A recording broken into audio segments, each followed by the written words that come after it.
on your mics whenever you require. Otherwise, yes, please make sure कि it is off. Okay, आपका mic तभी on करना है जब आपका रिक्वायर्ड होगा. बोलने के लिए बिंदास आप बोल सकते हो. But again if not required please make sure कि आपके माइक्स ऑफ हो, ताकि ऑब्वियसली दूसरे को डिस्टर्ब ना हो, क्योंकि रिकॉर्डिंग वगैरह कुछ भी जो कुछ भी होता है तो वो दूसरे को डिस्टर्ब ना करेगा. Okay, Sushant are you there? Sushant, Yes, sir. Can you please turn off your mic?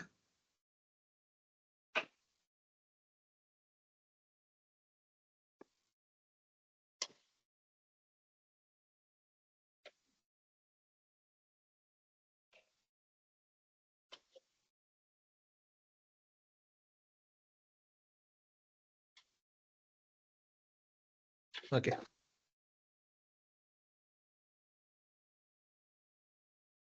Sushant आपका माइक ऑफ कर सकते हैं क्या? I am asking that.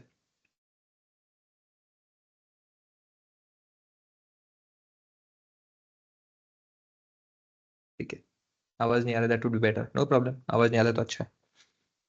Okay, so let us continue the topic which we have left yesterday.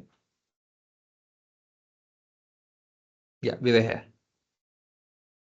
Okay, now basically जैसे data type के बारे में हमने डिस्कस किया है. ऑब्वियसली हमने अभी तक यहाँ पे आने के समय हमने ये सीखा है कि data type it's a huge vast amount of knowledge. उस डेटा टाइप को हम क्या करते हैं as a Python. Basically data preprocessing case में आप देखो कि किसी लैंग्वेज में उसे डिवाइड किया जाता है क्वांटिटेटिव और क्वालिटेटिव डेटा के बेसिस में. अगेन इतना ही नहीं है, ये तो बहुत ऊपर, एकदम ऊपर ऊपर का बात हो गया, qualitative and quantitative. But if you go further, if you break down in further basis, तो नॉमिनल डेटा है, ऑर्डिनल है, बाइनरी है, इंटरवल्स है, रेशियो है, टाइम सीरीज, ऐसे करके और इसे ब्रेक डाउन किया जाता है. सो अगेन ऑर्डिनल में जैसे हमने कल में देखा था, when we talk about quantitative data, quantitative again will have numbers, isn't it? And that numbers will not contain by any means decimal values. जैसे हमने देखा था, for example, how many laptops do we have? We will have 1, 2, 3, 4. Those numbers will be an integer number or whole number, which if any means, अगर आप कभी कहते हो कि 4.5 लैपटॉप है, that means 4 लैपटॉप चल रहे हैं और आधा लैपटॉप है जो कभी चालू होता है कभी बंद होता है, इट्स अ हाफ. नहीं, ऐसे कंसिडर नहीं होता है. तो ऐसे केस में डेसिमल वैल्यूज के साथ में जो आप पुट करोगे value which will not make any sense, so ऐसे केस में क्या है, it has to be discrete only. But when you put any value with a decimal point and if it makes sense, kgs, centimeter, weight, isn't it, all those make sense, तो ऐसे case में इसे हम continuous data consider करते हैं, because that decimal value put it with your integer number makes sense and it can be use for any analysis. Okay, now again ये decide कैसे होता है, because everything what you do has to be done with statistical methods. और statics में आप देखोगे कभी भी किसी भी चीज का अगर एग्रीगेटेड वैल्यू है, एवरेज, मीडियन, मीन, जो कुछ भी आप यूज करते हो, it has to be something valuable as an output. जैसे एज का कॉलम है, एज के कॉलम में अगर मैं आपको एवरेज एज निकालना चाहूंगा, एवरेज एज मतलब क्या है, हो सकता है कि बहुत सारे एजेस होंगे, उसमें से एवरेज एज मतलब क्या है कि anyhow if you look over this data you will find a value which is near to average only. उसके आसपास ही आपको ज्यादा से ज्यादा फ्रीक्वेंट वैल्यू मिलेगा which is average. That that is something average का फंक्शन है. मगर यही वैल्यू एवरेज एज की जगह में अगर आपको मैं बोलता हूं, अच्छा एज ऑब्वियसली क्या है, फॉर एग्जाम्पल अगर किसी का एज है 30, विच मीन्स की भाई उसका 30 एज है, मतलब 30 कंप्लीट हो चुका है, 31 रनिंग चल रहा है, so complete age is consider. लेकिन अगर एज कॉलम में ही अगर किसी का डेट इस तरह से डिटेल्स आ जाए, 2.5, 30.6, 20.8, तो प्रॉब्लम क्या हो जाएगा, जो आप वैल्यू एनालिसिस करोगे विच मीन्स दैट 20 और लेट्स से 30 ईयर्स 6 मंथ, इस तरह का डेट देने का लिटरली कोई जरूरी नहीं है. तो ऐसे केस में क्या होगा, अगर आप इस डेटा का एनालिसिस करोगे तो आपको भी डेसिमल पॉइंट में वैल्यू मिलेगा which will not make any sense. Okay, तो इसीलिए किसी भी डेटा के अंदर में किस तरह का वैल्यू है वो डिफाइन करता है उसका कॉलम, लेबल, और उसके वैल्यू जो उसके अंदर में रिसाइड कर रहे हैं विद इट्स यूनिट.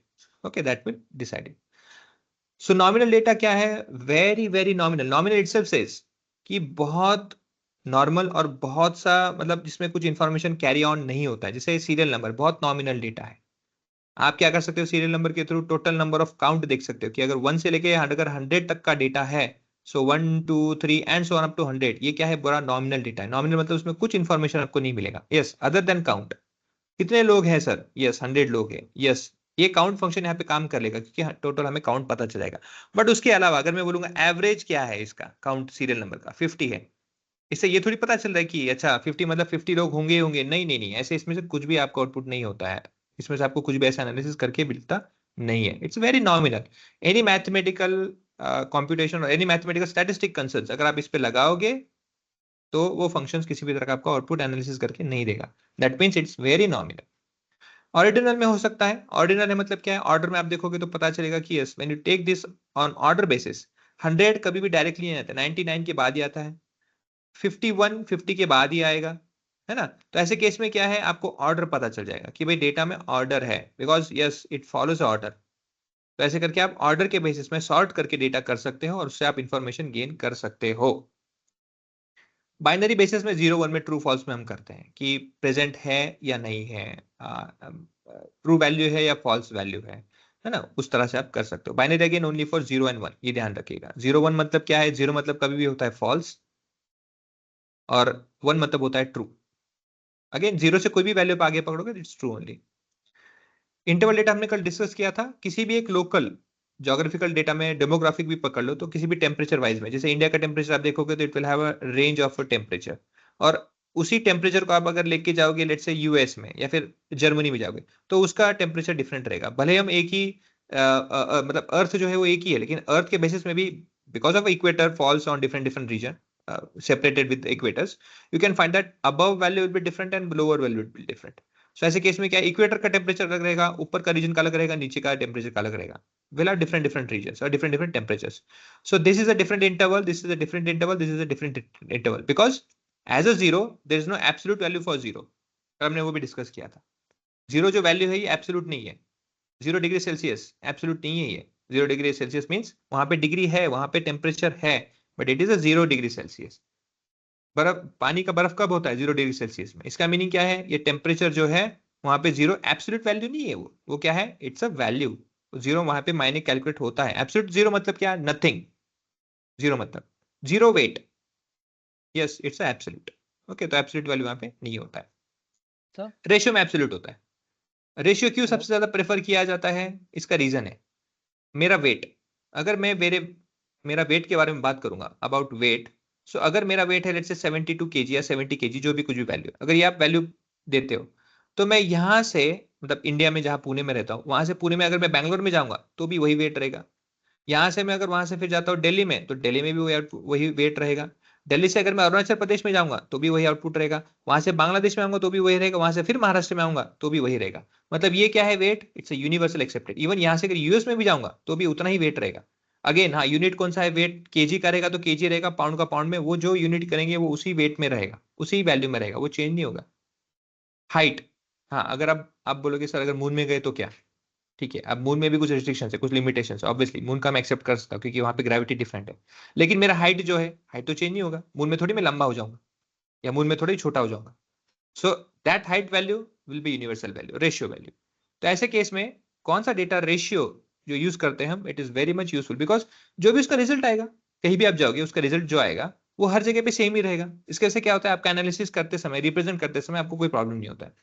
जैसे अगर आपने एनालिसिस किया रूपी बेस में, ये जो करेंसी है आपका रूपी बेसिस में आपने बहुत एनालिसिस अच्छा किया, लेकिन आपने रिप्रेजेंट किया उसे यूएस में। अब यूएस में तो डॉलर होता है, तो क्या होगा प्रॉब्लम यहाँ पे, यहाँ का 80 रुपीज, फॉर एग्जाम्पल इट्स 80 के 100 रुपीज पकड़ लो, यहाँ का 100 रुपीज वहां पे आप देखोगे तो क्या होगा, अराउंड 1 पॉइंट सम सेंट करके, लेट्स से $2 तक पकड़ो फॉर एग्जाम्पल। ओके, तो वो वैल्यू है, वहां पे टू वैल्यू को ज्यादा मेंशन नहीं करता है, बट यस 100 रुपीज यहाँ पे बहुत बड़ा मेंशन होता है, डिफरेंशिएट होता है। तो ऐसे केस में क्या होगा, यहाँ का एनालिसिस की जो वैल्यू है वहां के एनालिसिस की वैल्यू में, ये तो ठीक है 100 रुपीज इज ह्यूज। जैसे पेट्रोल का डीजल का दाम अगर 100 रुपीज बढ़ जाएगा, आग लग जाएगा, वेयर $2 बढ़ेगा, इतना कुछ लगेगा नहीं, इजंट इट। तो ऐसे केस में क्या है, value will be very because of a temperature local wise. तो हमें कभी भी रेशियो डेटा के बेसिस में ध्यान रखना चाहिए कि ज्यादा से ज्यादा डेटा अवेलेबल हो।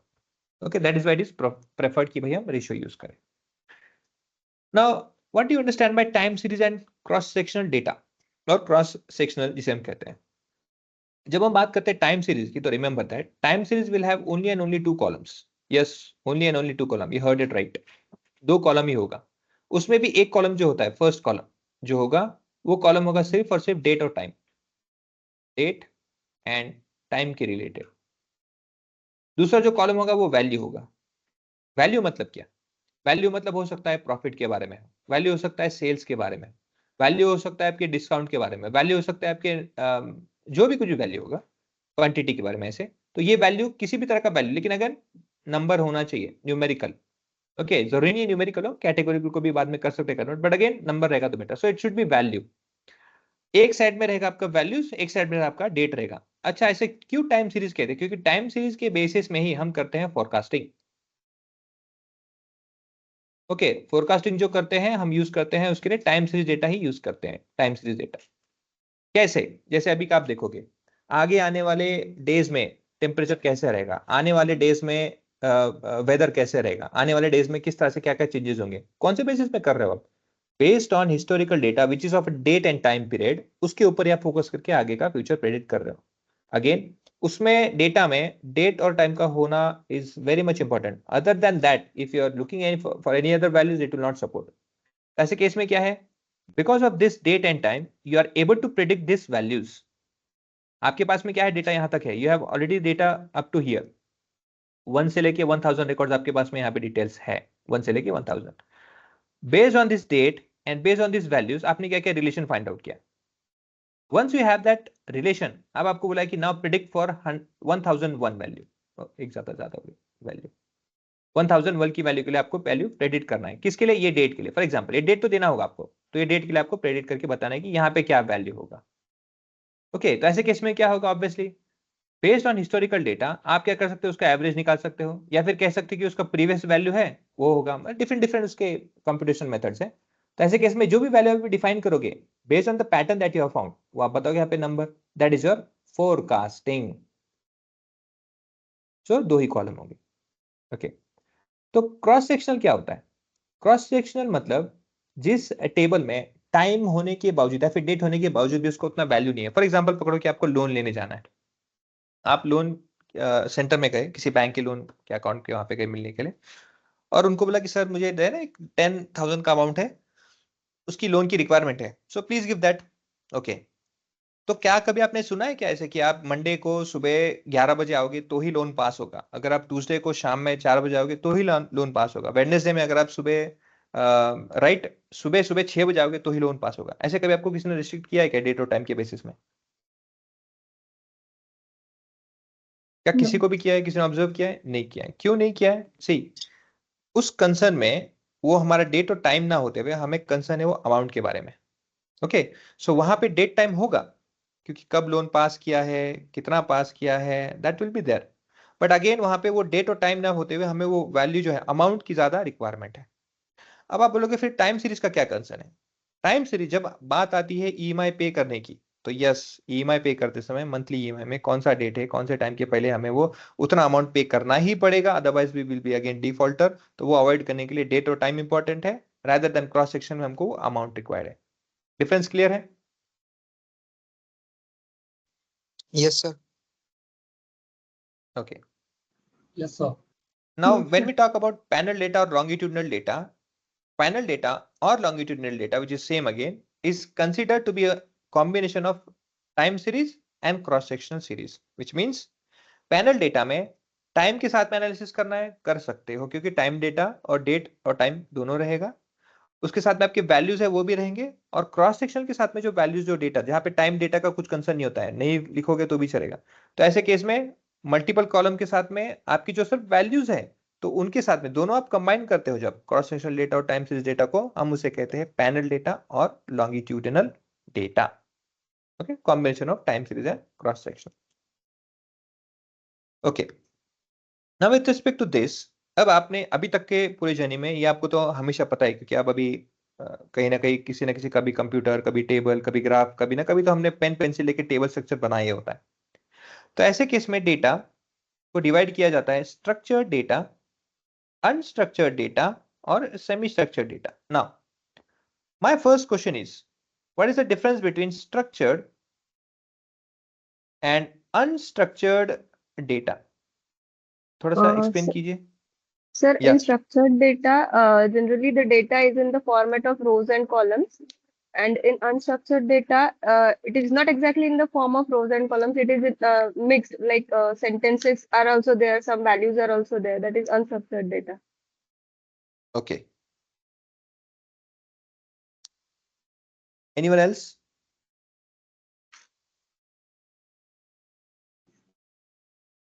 So Guys, anyone else? data, that means it will be not in the proper format. Okay. Which not format? कौन सा format में नहीं होगा? See, not in format मतलब कौन सा format? That has to be specified, ना? Sometimes data is in CSV format. Sometimes data is in statement format. Okay, text format. Okay. Text format. Then sometimes data is in